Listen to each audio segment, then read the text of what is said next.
Hello, I'm Sister Carino, and I'd like to tell you about one of my favourite saints, actually the saint after whom I'm named, Blessed Carino of Balsamo. So I'd like to tell you a little bit about his life and two of the reasons why he is one of my favourite saints. So I first found out about Blessed Carino of Balsamo nearly 3 years ago, when I was thinking of what name I should take as a Dominican sister, because we get a choice over which saint's name we take to be our religious name, our convent name. And I was looking through a book called the Vitae Fratrum, which is like kind of sort of Dominican Wikipedia. It's all the lives of the early brethren, so the friars who joined the order in its early days in the 13th century. And I was looking through this book to see what famous Dominicans I could find whose name I might want to take. One of them I came across was Saint Peter of Verona, who's one of our most beloved Dominican saints. He was a great preacher, a great defender of the faith, who was martyred. He's also known as Saint Peter Martyr. He was walking along the road one day with his companions when he was set upon by a gang of hired assassins and brutally martyred.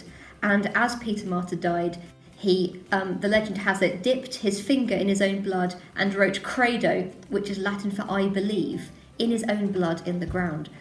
Oh my gosh, that's an amazing story. Maybe I'll be Sister Peter Martyr. That's got a great ring to it. And as I was reading Peter Martyr's story in the Vitae Fratrum, I came across a footnote in his story. And the footnote said something like, oh, and by the way, one of the hired assassins who killed Peter Martyr later repented, converted, and became a Dominican friar. Now, I read that footnote and I thought, this isn't a footnote type story. This is amazing. I need to find out more about this. So having read that footnote, I did a bit of research and I found out that this is completely true.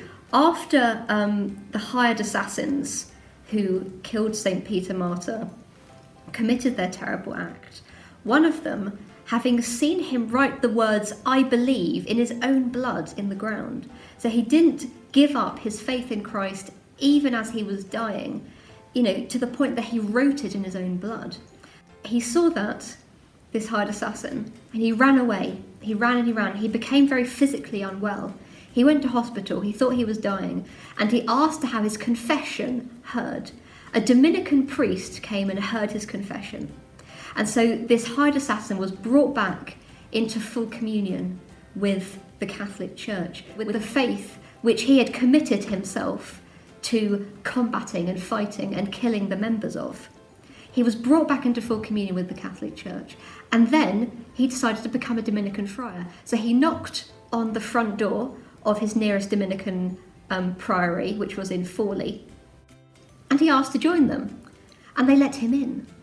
The man who had murdered one of their most beloved brothers, St. Peter Martyr, was then welcomed into the Dominican family as one of their own. And that man, that hired assassin, was Blessed Carino of Balsamo, which is the saint I'm named after. And I love the story of Blessed Carino for two reasons.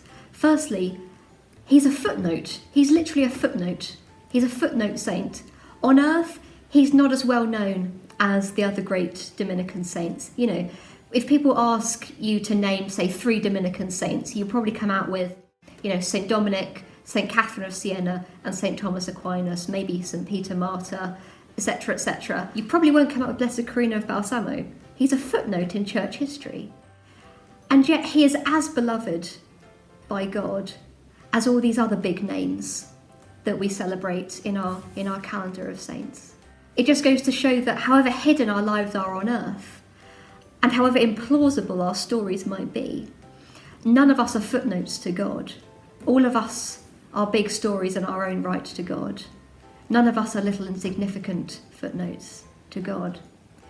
Secondly, the reason I love the story of Blessed Carino is that it really challenges us, and by us I mean me, it really challenges us to think about what forgiveness is.